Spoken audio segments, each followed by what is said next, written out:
예, 우리 좌우에 계신 분들 보시면서 앞뒤에 계신 분들 보시면서 인사하겠습니다. 사랑합니다. 축복합니다.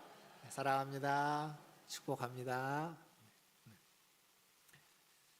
여러분, 그 가로 세로 높이가 일정한 똑같은 그런 도형을 뭐라고 하는지 아십니까?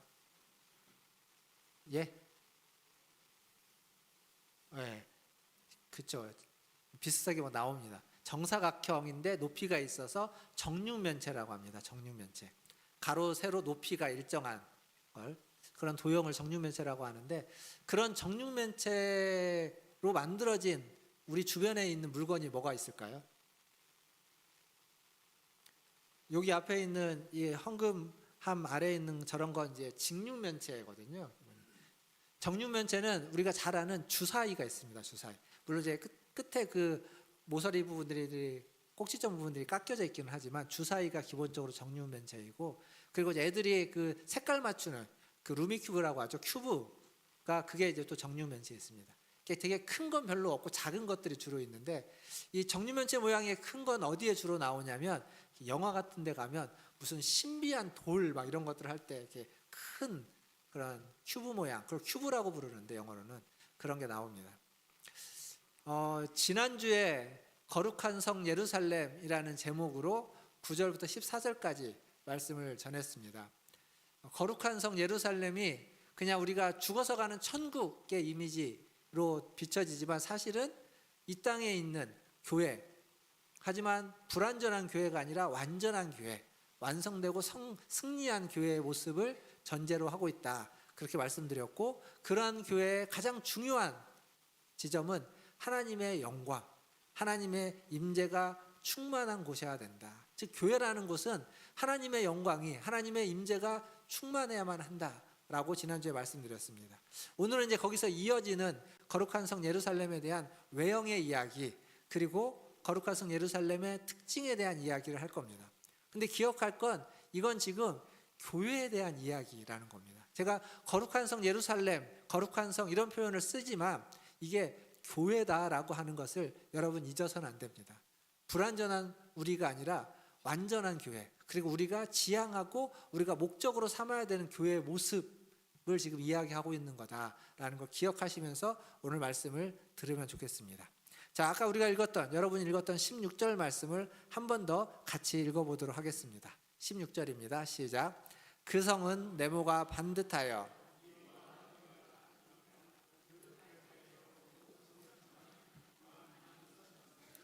길이와 너비와 높이가 같더라. 자, 여기 길이와 넓이와 높이가 같다. 이게 뭐라고요? 아까 정육면체. 그러니까 거룩한 성 예루살렘은 지금 그 외형이 정육면체 모양으로 되어 있다는 겁니다. 정육면체. 근데 여기 보니까 그 성을 이제 한쪽 거리를 재보니까 그게 12,000 스타디온이다, 이렇게 되어져 있습니다. 일단 정육면체는 위에서 보던 아래에서 보던 앞에서 보던 뒤에서 보던 옆에서 보던 왼쪽에서 보든 오른쪽에서 보든 모양이 다 똑같습니다. 어디에서 봐도 정육면체는 다 모양이 똑같습니다. 그게 정육면체의 가장 중요한 특징입니다.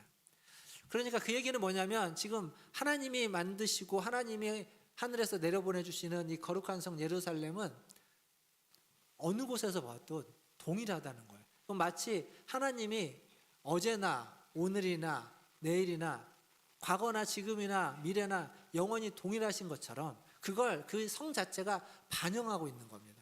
하나님의 변함없는, 하나님의 동일하심, 하나님이 어떠한 분인지를 성이 잘 상징적으로 보여주고 있기도 합니다. 근데 그 네모 반듯한 그 성의 한쪽이 12,000 스타디온. 12,000 스타디온. 사실 제가 계시록 이야기하면서 이 수에 대한 거 혹은 뭐 이렇게 거리나 이런 거에 대해서 그렇게 자세하게 설명은 하지 않았어요. 오늘 또 자세한 설명은 하지 않을 텐데 도대체 이 12,000 스타디온이 어느 정도의 길이가 되는지는 우리가 좀 한번 알아봐야 됩니다. 그 스타디온이라고 하는 단위가 이게 딱 길이가 정해져 있지가 않아요. 그 고대 시대에도 스타디온은 지금 우리가 이야기하는 뭐 이렇게 잠실에 있는 스테디엄, 경기하는 경기장을 의미합니다. 영어로. 근데 고대 사회도 그런 경기장인데 그 경기장마다 한 스타디온이 뭐 185m인 데도 있고 195m인 데도 있고 이렇게 조금씩 다릅니다. 그러니까 185m 혹은 195m 이 정도의 거리를 가지고 12,000 스타디온을 계산을 하면 이게 거리가 어떻게 되냐면 약 2,200km에서 2,300km가 됩니다. 그러니까 12,000 스타디온이 2,200에서 2,300km예요. 2,200km, 2,300km 하면 많기는 하는데 별로 감이 없으시죠? 그 미국을요 대륙 횡단을 한다고 치면 이쪽 뉴욕에서부터 뭐 샌프란시스코라든지 혹은 LA 쪽으로 대륙 횡단을 하면은 보통 몇 킬로 정도를 달려야 되냐면 한 5,000km 정도 달려야 됩니다. 5,000km 조금 못 달리면 됩니다. 5,000km인데 지금 이 12,000 스타디온이 2,300km라고 하면 반이 조금 안 되겠죠. 반이 좀 안 됩니다. 근데 네모 반듯한 거예요. 12,000, 12,000, 2,300, 2,300 네모 반듯한 걸 따지고 보면 미국이라고 하는 전체 나라의 반 이상을 차지할 겁니다.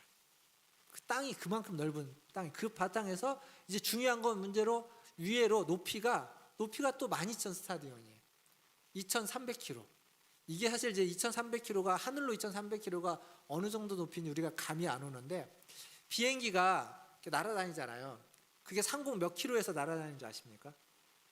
이게 정해져 있습니다. 항공 그 규정에 우리나라 국내선은요 그 날아다니는 높이가 상공 3km, 해발 3km에서 날아다닌다고 합니다. 3,000m예요.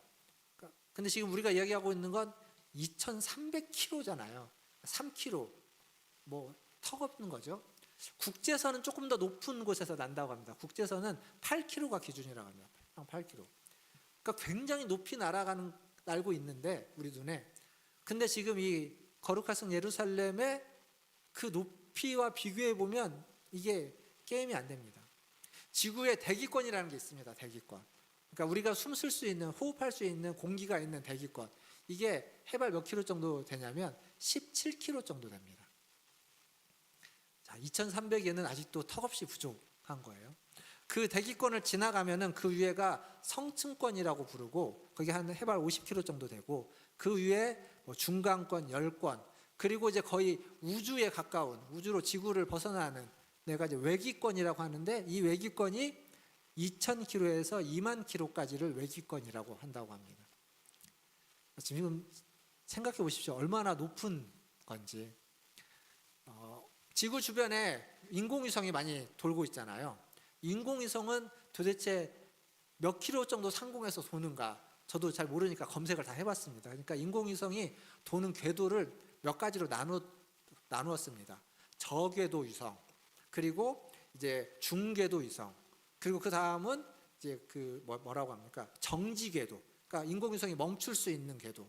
그만큼 이제 지구의 자전에 영향을 안 받는다는 거죠. 그런 궤도가 있는데 저 궤도는 보통 250에서 2,000km까지 사이를 저궤도 위성이라고 합니다. 근데 인공위성이 가장 많이 있는 데는 중궤도라고 하는데 중궤도가 2,000km에서 36,000km까지예요. 거기에 가장 많은 인공위성이 있습니다. 지금 제가 이야기하고 있는 건 뭐냐면 이 거룩한 성 예루살렘이라고 하는 것의 이 바닥은 미국이라는 나라의 반을 차지하는 땅덩어리인데 근데 그 바닥에서 하늘로 올라가는 높이는 거의 인공위성이 올라가는 높이만큼의 높이를 올라간 그 네모난 정육면체가 지금 성경이 이야기하고 있는 거룩한 성 예루살렘이라는 겁니다. 근데 아무리 이렇게 얘기해도 사실 잘 감이 안 와요. 미국이라는 나라의 밑에 바닥의 땅덩어리는 좀 그래도 지도를 보면 와 엄청 넓구나 라고 감이 오는데 하늘로 올라가는 건 사실 우리에게 감이 없습니다. 우리가 뭐 비행기를 타도 어마어마하게 높은 건데 그 위를 상상해 보지도 않았고 가본 적도 없고. 근데 우리도 이런데 이 편지를 이 계시록을 받아보는 1세기의 초대교회 성도들에게 이 얘기가 12,000 스타디온이라고 하는 이 얘기가 감이 올까요? 감이 안 옵니다. 이건요 그들이 상상할 수 있는 모든 크기의 최고의 큰 가장 큰 정육면체인 겁니다. 그러니까 지금 성경이 이야기하고 있는 거룩한 성 예루살렘이라는 건 어떤 뭐 그들이 눈에 보이는 뭐 여리고라든지 여러 가지 성 마을 정도 수준이 아니라 그들이 상상할 수 있는 나라보다 더 큰 나라, 더 큰 땅, 그리고 그것이 하늘로 그들이 하늘에 태양이 다닌다고 하는 것보다 더 위에 있는 것처럼 그들이 꿈꿀 수 있고 상상할 수 있는 크기를 넘어서 있는 그러한 거룩한 성을 지금 성경은 이야기하고 있다는 겁니다. 어마어마한 거죠. 이건 거리를 재는 게 사실 무의미합니다. 의미가 없어요. 계시록은 특히나 더. 그럼에도 불구하고 제가 말씀드리는 이유는 성경이 지금 이야기하고 있는 이것은 어마어마하게 큰 성을 지금 하나님이 하늘에서 이 땅으로 보내고 있구나. 그런데 그것이 정육면체다. 왜 또 이 정육면체가 중요하냐면 지금 이제 성경에 보면 성전을 지을 때 성전 안에 성소라는 건물을 짓고 그 건물 아래 지성소라고 하는 공간을 만듭니다. 이게 성전 이전에 성막을 지을 때도 마찬가지입니다. 성막 텐트로 지을 때도 그 안에 지성소라는 공간을 맞추는데 이 지성소가 정육면체입니다. 성막을 지을 때의 지성소는 가로 세로 10규빗에 높이가 10규빗입니다. 10규빗, 10규빗, 10규빗. 우리 미터로 바뀌면 4.5m, 4.5m, 4.5m의 정육면체 공간을 둡니다. 그게 지성소 공간이에요. 성전으로 가면 솔로몬이 지은 성전으로 가면 이게 좀 더 커집니다. 20규빗, 20규빗, 20규빗. 9m, 9m, 9m. 여기서 여러분이 한번 상상해 보십시오. 9m면 어느 정도인가? 앞뒤로 그 다음에 높이가 9m면 어느 정도가 되나? 그게 지금 성전의 크기입니다. 근데 그것이 성막일 때는 4.5m의 정육면체, 성전일 때는 9m의 정육면체. 그런데 지금 새하늘과 새 땅, 거룩한 성 예루살렘은 그걸 12,000 스타디온이라고 하는 무한대로 늘려놓은 거라고 생각하시면 됩니다. 즉 지성소가 지금 확장되고 있는 거예요. 구약에서 처음에 지성소가 점점 확장돼서 마지막 때에는 그것을 무한대로 확장된 그 공간이 거룩한 성 예루살렘으로 주어진다라는 거죠. 근데 이 거룩한 성 예루살렘의 거룩함은요, 예루살렘 성을 왜 거룩한 성이라고 이야기하냐면 거기에 성전이 있기 때문입니다. 그리고 그 성전 안에 지성소가 있고 그 지성소에는 하나님이 계시다라고 그들은 믿고 있기 때문에 그 하나님이 있는 곳, 그 거룩한 곳 성전이 예루살렘 성 안에 있기 때문에 예루살렘은 거룩한 곳이다라고 이야기하는 겁니다. 결국 거룩한 성 예루살렘이라고 하는 지금 계시록 21장에서 말해주고 있는 이 성은 하나님이 계시다는, 하나님의 영광이 거기에 함께 있고 하나님의 임재가 함께 있다라는 것을 말해주고 있습니다. 지난주에도 말했지만 그것은 그 예루살렘 성의 가장 큰 특징인데, 우리가 지난주에 22절을 읽었지 않습니까? 22절, 그 예루살렘 성의 특징, 거기에는 뭐가 없다고요? 성전이 없다고. 22절 말씀 한번 같이 다시 한번 읽어보도록 하겠습니다. 자, 우리가 오늘 읽었던 본문 22절입니다. 시작. 성 안에서 내가 성전을 보지 못하였으니.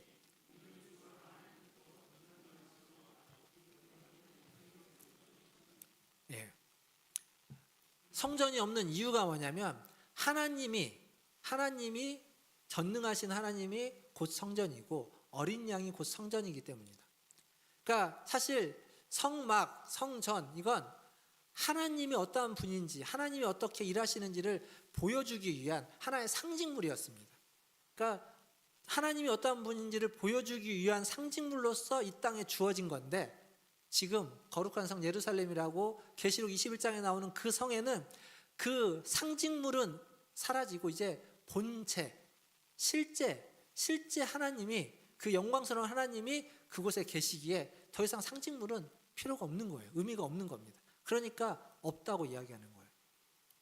근데 사실 우리가요, 이 상징물을 이해하는 게 참 어렵습니다. 그걸 없다고 하는 게 참 어려워요. 여러분 앞에 이렇게 성경이 있지 않습니까? 집에 가시면 성경이 신앙생활 오래 하셨으면 몇 권 계실 겁니다. 몇 권 있을 거예요. 옛날 성경, 옛날 찬송가, 그리고 또 굉장히 낡은 성경, 낡은 찬송가. 그게 무슨 보물적인 것이 아님에도 불구하고 그걸 왜 가지고 있습니까? 잘 못 버려요. 이게 버리기가 참 어렵습니다.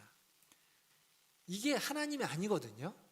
이게 성경이긴 하지만 이것 자체가 무슨 거룩한 힘이 있거나 능력이 있는 게 아닙니다. 우리가 다 압니다. 근데 잘 못 버립니다. 제 방에 가면요, 제 목양실에 가면 여러분들 그 위에 성경책 중에 되게 낡아가지고 막 이렇게 껍질이 다 벗겨지고 막 바닥에 붙었던 성경들이 있어요. 지금 아마 싹 치워졌을 거예요. 없을 거예요. 제 방에 그게 한 7, 8권 있습니다. 장로님들이랑 지난주에 이렇게 보면서 이걸 커버를 좀 바꿔갖고 다시 갖다 놓을까 아니면 새 걸 살까라고. 커버를 바꾸는 비용이 15,000원에서 한 2만 원 들어가더라고요. 근데 그 성경, 새 성경이 한 25,000원이면 삽니다. 낡은 그걸 커버 바꾸더니 새로 사는 게 낫겠다 싶어서 이제 버리기로 했는데 제 방에 아직 있습니다. 왜 있을까요? 제가 못 버리고 있어요. 이거 어떻게 버려야 되지? 고민입니다. 그냥 다른 책 버리듯이 쉽게 버리면 되는데 왠지 버리는 게 쉽지 않아요. 그러니까 상징물이라는 게 그런 게 있습니다. 어떤 것을 상징하면 그 상징물을 치우는데, 없애는데 굉장히 우리는 예민하고 신경이 쓰일 수밖에 없습니다. 그러나 본체가 오면, 본질이 오면, 실제가 왔을 때는 그 상징물을 과감히 없애야 됩니다. 상징물은 본체가 오기 전까지 의미가 있는 것이지, 진정한 본체가 왔을 때 그 상징적인 물건이 있으면 이건 점점 왜곡되기 시작합니다. 문제를 일으켜요. 그래서 본체가 있을 때는 없어요. 그래서 지금 거룩한 성 예루살렘에는 성전이 없는 겁니다. 성전의 본체이신, 성전의 실제이신 하나님이, 그리스도가 거기에 함께 계시기 때문입니다. 그러다 보니까 한 신학자는 이렇게 얘기합니다. 그 거룩한 성 안에서는 모든 것이 다 영광이다. 이게는 뭐냐면, 아까 말했던 마니선 스타디온의 정류면체 안에 하나님이 딱 여기에, 그 중에 한 가운데, 혹은 그 중에 저쪽에 가로 세로 많이 넣었던 위치에 여기에 있다, 이게 아니라 그 성 자체가 하나님의 본체라는 겁니다. 그래서 그 안에 있는 모든 것은 다 하나님의 영광을 반영하고 있는 것이고 하나님의 영광이다라고 말할 수 있는 거예요. 그래서 신학자가 그렇게 얘기합니다. 거룩한 성 안에 있는 모든 것은 다 하나님의 영광이다, 이렇게 이야기하고 있는 거예요. 사랑하는 성도 여러분, 구약에 보면요, 이 성막, 성전과 관련돼서 그것을 봉헌할 때의 모습들이 나옵니다. 출애굽기 40장 가면 이제 모세가 성막을 짓고 성막을 봉헌할 때 사건이 나오는데 한번 읽어보겠습니다. 40장 34절과 35절 자막이 있습니다. 출애굽기 40장 34절 35절 같이 읽겠습니다. 시작. 구름이 회막에 덮이고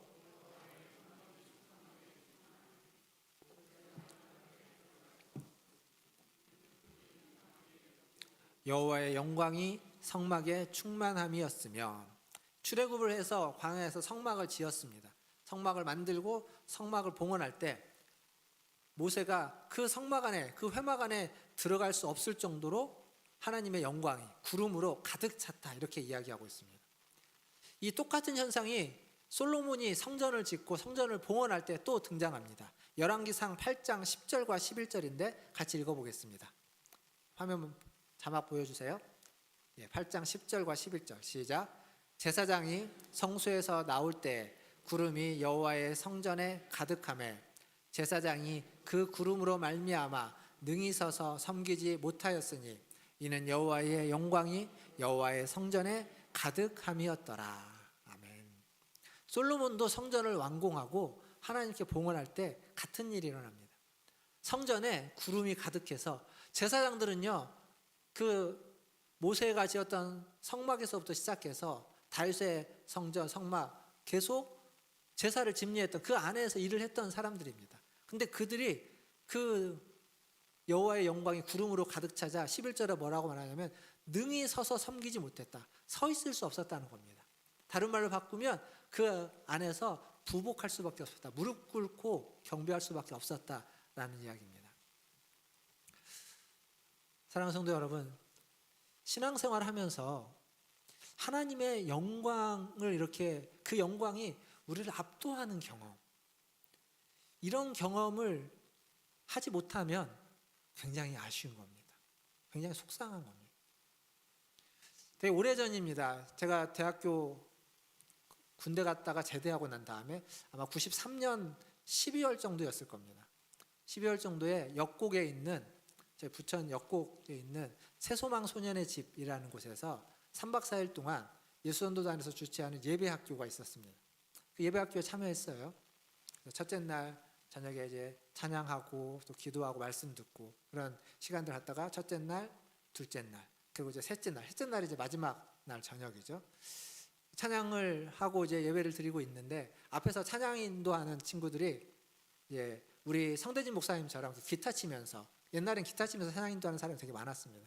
기타를 치면서 찬양 인도를 하는데 찬양 인도를 한참 뭐 10분, 20분 해 가다가 그 하나님의 은혜에 이 인도자가 압도되는 거죠. 하나님의 은혜에 압도가 되어서 이렇게 노래를 못 하는 겁니다. 찬양 인도를 할 수가 없어요. 할 수가 없게 되자 할 수 있는 건 자기가 인도자인데 인도를 해야 되는데 인도를 못 하자 그냥 인도하지 않고 그냥 그 자리에서 이제 부복하는 겁니다. 무릎 꿇고 기도하는 거예요. 그러자 그 옆에 있던 다른 기타 치고 있었던 다른 형제가 이어서 찬양 인도를 합니다. 그래서 회중들 다도 같이 찬양하고 해야 되니까 같이 찬양 인도를 해 나갑니다. 근데 그 형제도 똑같이 하나님의 은혜에 압도되어서 인도를 못 하는 겁니다. 그리고 그 형제도 그 자리에 주저앉습니다. 반대쪽에 있는 또 다른 팀이 사양팀의 한 사람이 이어받아서 계속 인도를 합니다. 근데 이 사람도 이 지체도 인도를 못하고 또 그 자리에 주저앉게 됩니다. 그 모습을 보고서 함께 예배하고 있고 함께 찬양하고 있는 한 100명 정도 되는 인원이었을 거예요. 그 우리들은 어떤 모습이고 어떤 마음이었을까요? 하나님의 영광에 압도된다는 게 무엇인지를 앞에서 볼 수 있었습니다. 찬양 인도를 하느냐 못하느냐, 노래를 잘 부르느냐, 유창하게 이야기를 하느냐 안 하느냐, 그게 하나도 중요한 문제가 아니었습니다. 그냥 그 자리에 하나님의 영광이 임한 겁니다. 이게 하나님의 교회입니다. 우리가 꿈꾸고 우리가 지향해야만 하는, 우리가 목적지로 우리의 예배가 어느 지점까지 우리가 예배를 드려야 될지를 생각할 때 우리가 이상향으로 그려나야만 하는 그러한 예배의 모습, 교회의 모습인 겁니다. 이게 거룩한 성 예루살렘이 우리에게 말해주고자 하는 첫 번째 특징입니다. 두 번째는 거룩한 성 예루살렘에는 뭐가 없다고 이야기하냐면 해와 달이 쓸데없다라고 이야기합니다. 필요한데 없다가 아니라 필요가 없다는 겁니다. 쓸데없다는 말은. 왜 그럴까요? 여러분, 이렇게 한낮에 손전등 들고 밖에 나가면 손전등 필요합니까? 필요 없습니까? 필요 없어요. 무용지물이에요. 빛이 너무 밝기 때문에 이게 있어야 될 필요가 없습니다. 이게 더운 여름날, 더운 여름에 화롯불이 필요합니까? 필요하지 않습니까? 필요 없어요. 더워 죽겠는데 땀 흘리려고 이열치열로 땀 더 많이 흘리려면 필요할까? 필요가 없는 겁니다. 그러니까 지금 하나님의 영광으로 가득한 예루살렘, 거룩한 성 예루살렘 안에는 해와 달이 쓸데가 없다는 겁니다. 이사야서 60장 19절에 보면 이런 말씀이 기록되어져 있습니다. 같이 한번 읽어보겠습니다. 이사야서 60장 19절 시작. 다시는 낮에 해가 내 빛이 되지 아니하며 달도 내게 빛을 비추지 않을 것이요 오직 여호와가 내게 영원한 빛이 되며 내 하나님이 내 영광이 되리니. 아멘. 낮에 해가 내 빛이 되지 않는다. 밤의 달도 너에게 아무런 빛이 되지 않는다. 오직 여호와의 영광이, 여호와가 영원히 너에게 빛이 되어줄 것이다. 지금 이사야가 그렇게 이야기하고 있습니다. 하나님이 우리의 영원한 빛이 되어주시고 우리의 영광이 되어주시는 겁니다.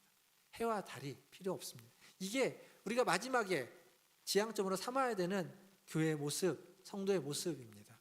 하지만 지금은 아직 그러지 못하고 있죠. 목사는 뭐 하는 사람일까요? 어제 조상현 목사랑 이런저런 이야기를 하다가 다른 목사님이 이렇게 목사는 이러한 직분을 하는 사람인 것 같다라고 하는 얘기를 들었는데 참 마음에 와닿았습니다. 복은 누가 주시죠? 하나님이 주십니다. 맞습니다. 복은 하나님이 주십니다. 그런데 복은 누가 빌어야 될까요? 복 비는 게 목사의 중요한 역할인 것 같습니다. 물론 목사만의 역할은 아니에요. 여러분도 얼마든지 복을 빌 수 있습니다. 여러분이 저를 위해서, 여러분이 옆에 있는 분들을 위해서 복을 빌어줄 수 있습니다. 그게 축복이라는 겁니다. 축복. 축복은 복을 빌어준다는 말이잖아요. 하나님은 축복하실 수 없습니다. 하나님이 누구한테 복을 빌어줍니까? 하나님보다 더 위에 있는 누가 있어야 되니까. 하나님은 복을 주시는 분이에요. 그러나 우리는 그 하나님께 축복을 빌 수 있습니다. 하나님, 우리 문화촌교회 성도들을 축복하여 주십시오. 제가 하나님께 복을 달라고, 문화촌교회 성도들에게 복을 달라고 복을 비는 겁니다. 그 얘기가 참 마음에 와닿았습니다. 아, 목사의 역할 중에 중요한 건 복을 빚는 거구나. 왜냐하면 우리가 아직 완전하지 않기 때문입니다. 저도 여러분도 우리 모두가 다 완전하지 않기 때문에 우리는 서로를 향해서 복을 빌어주는 존재들입니다. 복 빌어주는 게 목사만 할 수 있는 게 아니에요. 여러분도 다 얼마든지 할 수 있는 겁니다만 목사로서 그게 더 중요한 직분으로 와닿았습니다. 사랑하는 성도 여러분, 해와 달이 하나님 앞에서는 무용지물입니다. 그러나 지금 우리가 살고 있는 이 세상에서는 그 해와 달의 역할을 해주는 사람들이 필요합니다. 그게 목사이고, 그게 장로이고, 그게 권사이고, 그게 집사인 겁니다. 그게 우리 지체들 서로 옆에 있는 사람들입니다. 해와 달의 역할, 서로 복을 빌어주는 역할. 그래서 마지막 때 하나님 앞에, 그 영광의 하나님 앞에서 나아갔을 때 그 역할들을 이제 다 하고 더 이상 하지 않아도 되는 그때를 소망하면서 계속 서로를 향하여 복을 빌어주는 그런 우리 문화촌제일교회 성도님들 다 되시기를 주님의 이름으로 축원드립니다. 세 번째 특징은 뭐냐면 이 거룩한 성 예루살렘에는 밤이 없습니다. 오늘 우리가 읽었던 말씀 25절을 한번 읽어볼까요? 25절입니다. 같이 읽겠습니다. 시작. 낮에 성문들을 도저히 밤이 없다고 이야기하고 있죠. 밤만 없는 게 아니라 여기 1절에 가보면 새하늘과 새 땅에는 바다도 없다라고 이야기합니다. 그러니까 밤과 바다가 없다는 거예요. 밤이 상징하는 게 뭘까? 어둠, 혼란, 죄, 악 이런 것들을 상징하는 거죠. 근데 그게 없다는 겁니다. 25절을 보니까 낮에 성문들을 닫지 않는다라고 했습니다. 왜 성문을 닫을까요? 성문을 닫는 이유는 외적의 침입으로부터 보호하기 위해서입니다. 그러니까 죄와 악과 그 혼란과 어둠의 세력으로부터 지키고 보호하기 위해서 성문을 닫는 겁니다. 그런데 지금 거룩한 성 예루살렘이 내려오는 이때에는 그 모든 어둠과 어둠의 세력과 죄와 악이 다 멸해진 상태입니다. 없습니다. 어둠이 없어요. 성문을 닫을 이유가 없는 겁니다. 성문을 안 닫아놓는 거예요. 활짝 열어놓는 거예요. 항상 낮이기 때문에, 밤이 다시 오지 않기 때문에, 죄와 혼돈과 악이 이미 사라졌기 때문에, 끝났기 때문에 성문을 닫을 이유와 필요가 없다는 겁니다. 사랑하는 성도 여러분, 이게 거룩한 성 예루살렘의 특징입니다. 그리고 이것은 완성된 교회의 특징입니다. 우리가 교회를 세워가야만 하는 지향점이기도 한 겁니다.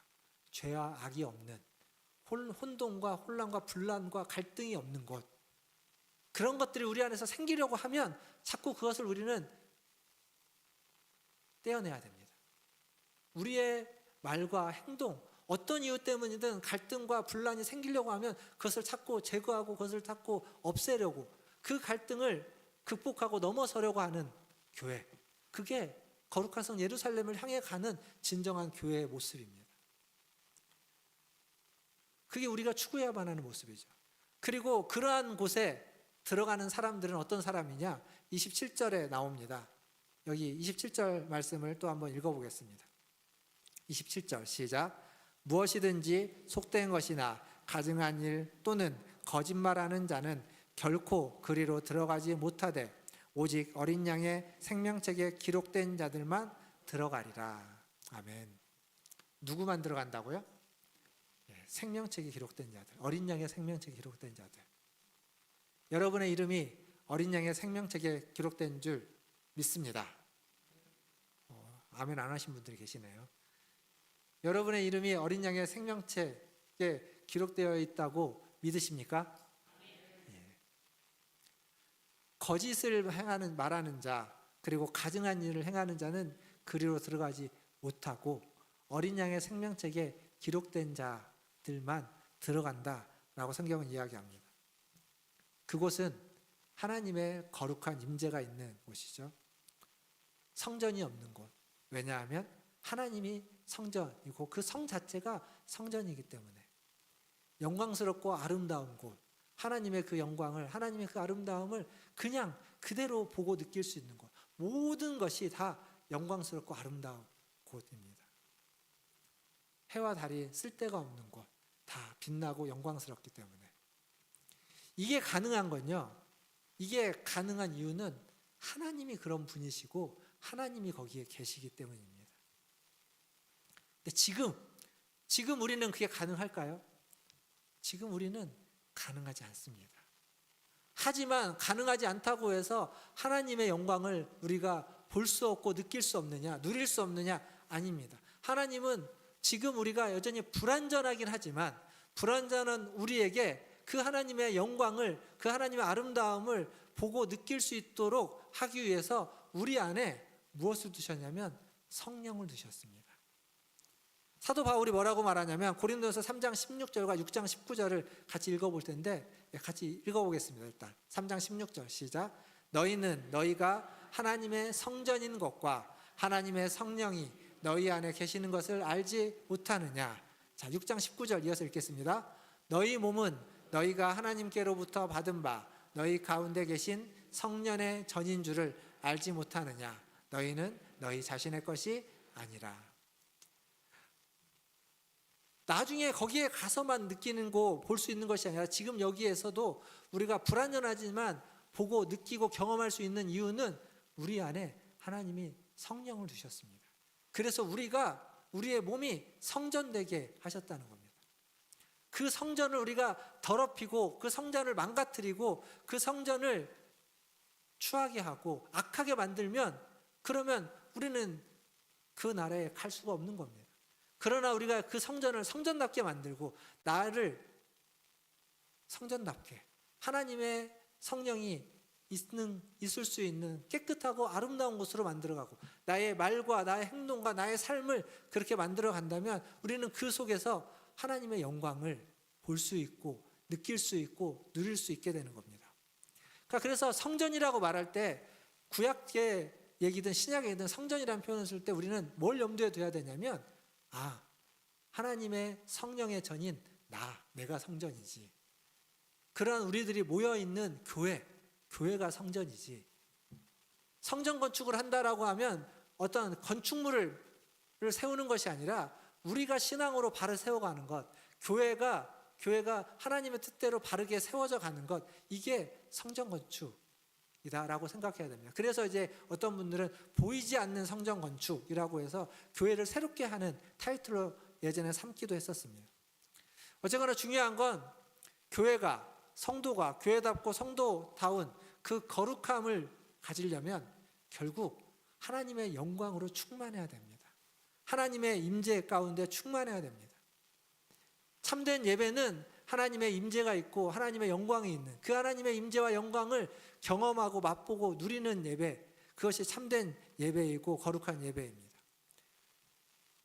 말씀을 마무리하면서 우리가 지금 보고 있는 이 요한계시록은 1세기 말에 사도 요한을 통해서 고난과 환난 가운데 있는 초대교회 성도들에게 전해진 서신입니다.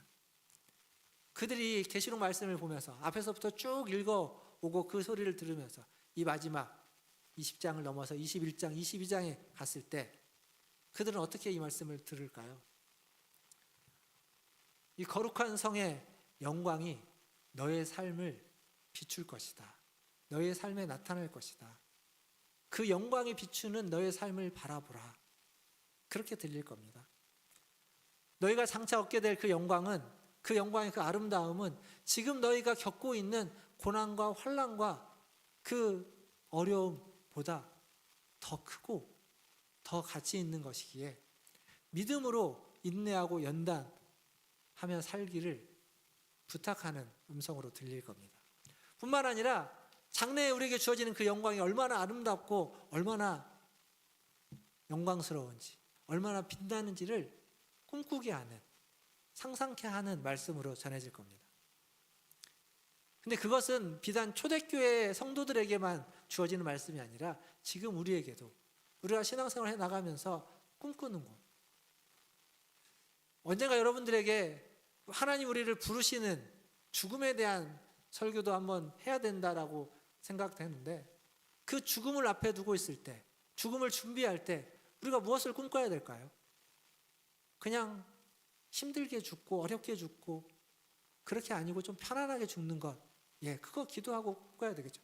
근데 그것만이 아니라 그 죽음을 통하여서 우리가 가게 되는, 우리가 겪게 되는 그 하나님의 나라의 영광, 그 아름답고 빛나고, 성경이 표현할 방법이 보석밖에 없어서 그 수많은 보석들을 나열하면서 표현해주고 있는 그 영광스러움, 우리는 그걸 꿈꿔야 되고 그걸 소망해야 됩니다. 그리고 그것을 이 땅에 살아가면서, 교회 생활하면서, 옆에 있는 지체들과 예배드리면서, 교회 안에서 수련회도 가고 기도회도 하고 또 예배도 드리고 하는 이런 모든 과정들 속에서 함께 일을 하고 함께 열심히 봉사하고 함께 열심히 교제하는 그 속에서 맛볼 수 있어야 됩니다. 온전하지는 못하지만 정말 주님의 영광이 우리 가운데 있구나, 우리가 서로 사랑하면서 그 일을 할 때 그 영광을 우리가 맛보고 있을 때 세상은 볼 겁니다. 하나님의 영광이, 하나님의 복음이 무엇인지. 근데 우리가 우리 안에서 그게 사라져버리고 우리 안에서 서로 갈등하고 서로 다투고 서로 상처 주고 상처받고 하는 것만 있다면 우리는 하나님의 영광을, 우리 안에 성령이 거할 수 없는 자로 우리를 만들어버리는, 공동체가 변화되는, 공동체가 망가지는 것이 될 겁니다. 사랑하는 성도 여러분, 우리가 가지고 있는 우리의 기쁨과 행복의 최고봉은 하나님을 즐거워하는 겁니다. 하나님의 영광을 보고 하나님을 기뻐하고 하나님을 즐거워하는 것, 이게 요리문답의 첫 번째이기도 하고 칼빈이나 청교도들이 이야기했던 것이기도 합니다. 성도를 온전케 하는 것, 그것은 하나님을 끝없이 즐거워하는 것이다. 리차드 백스터 청교도가 이야기했던 이야기입니다. 하나님의 백성으로서, 하나님의 자녀로서 그리스도를 모시고 사는 성도들에게 주시는 하나님의 약속은 이겁니다. 하나님의 영광이 우리에게, 여러분의 삶에, 여러분의 마음속에 충만하기를, 가슴 벅차게 하나님의 영광으로 충만해져서 오늘 살아가는 삶의 자리에서 때로 초대교회 성도들처럼 힘들고 어려운 삶을 겪기도 하고 아프고 지쳐있는 삶의 순간이 찾아올 수도 있고, 그렇지 않고 형통한 순간이 찾아오든 어떤 순간이든 하나님의 영광이 여러분의 마음 가운데 가득 차여져서 그 가슴 안에 하나님의 영광으로, 하나님의 임재하심으로, 성령의 충만함으로 채워져서 그 모든 삶을 다 영광스럽게 살아가고, 그렇게 그런 소망을 가지고 살아갈 수 있는 우리 문화촌 제일교회 성도들이 다 되시기를 주님의 이름으로 축원드립니다. 그리고 그런 주의 자녀들이 또한 되시기를, 하나님 주시는 영광, 하나님 주시는 생명, 하나님 주시는 능력, 주시는 기쁨, 감사로 충만한, 그래서 그것을 다른 사람들에게 그대로 나누어 줄 수 있는 그 나눔까지 충만한 성도님들이 다 되시기를 주님의 이름으로 축원드립니다. 기도하겠습니다. 지난주 말씀, 이번 주 말씀, 실은 간단한 하나님의 교회가 어떠해야만 하는지, 하나님의 교회는 하나님의 영광으로 충만해져야 된다는 겁니다. 하나님의 교회는 하나님의 아름다움으로 가득 차 있어야 된다는 겁니다.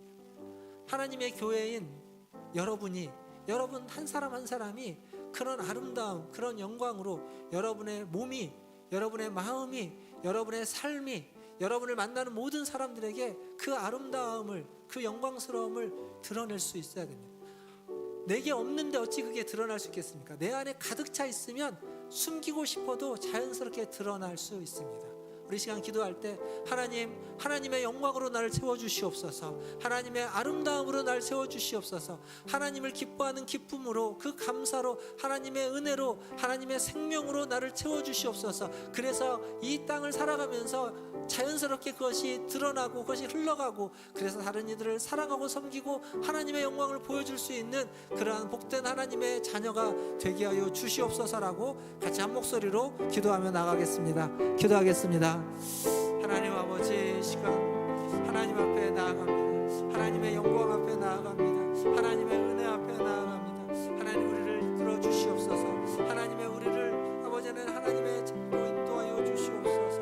하나님이 계신 그곳으로 우리가 나아가길 원합니다. 하나님이 계신 그곳, 하나님 우리가 허락하시는 그 극한 성림 셀렘을 향하여 갑니다. 그러나 주님, 그곳에 갈 때까지 하나님 이 땅에서 하나님의 백성으로 살아가며 하나님의 교회로 공동체로 모여 살아갈 때 하나님 우리는 여전히 부족하고 불완전하고 연약하지만 하나님, 그래서 사주 실수하고 넘어지지만 하나님을 다시 붙잡고 의지하여서 하나님의 그 온 땅에 충만한 영광을 맛보고 경험하면서 하나님, 내가 그것을 누릴 뿐만 아니라 나와 함께하는 우리 지체들도, 함께 예배하는 우리 성도들도 그 온 땅에 충만한 하나님의 영광을 경험하고 볼 수 있도록 은혜 베풀어 주시옵소서. 하나님 도와주옵소서. 하나님 우리는 부족할 수밖에 없습니다.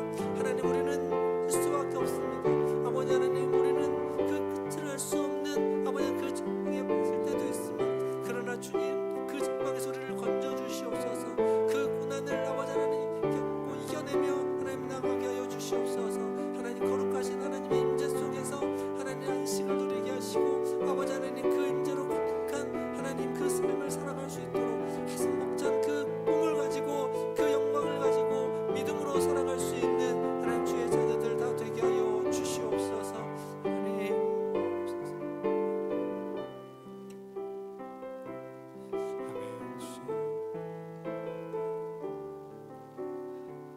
하나님, 우리는 이 땅을 살아가면서 하나님을 바라보고 하나님을 의지하고 하나님을 붙잡지만 때로는 넘어지기도 하고 실패하기도 하고 하나님, 그래서 정말 낙심낭망할 때도 있습니다. 그러나 주님, 우리를 그냥 홀로 두지 아니하시고 붙잡아 일으켜 주시는 주님, 그 주님의 그 손에 이끌려서 다시 일어나게 하시고 다시 주님을 바라보게 하여 주시고 하나님 온 땅에 충만한 하나님의 영광을 아버지 하나님 바라보고 경험하며 우리 안에 그 영광이 충만함을, 우리 안에 그 생명이 충만함을, 우리 안에 그 성령의 충만함을 느끼고 경험할 수 있는 은혜를 허락하여 주시옵소서. 하나님, 이러한 복을 이곳에 함께 예배하고 있는 우리 문화천재교회 모든 성도들에게 허락하여 주시옵소서. 하나님, 예배 자리에 나올 때마다 하나님의 영광을 느끼게 하시고 영광으로 충만케 하여 주시고 하나님이 주시는 그 감사와 그 기쁨과 그 생명으로 충만해질 수 있는 그런 우리 모든 성도들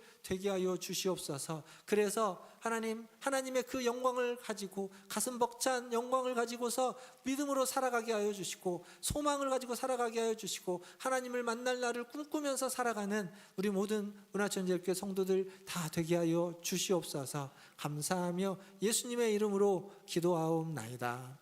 아멘.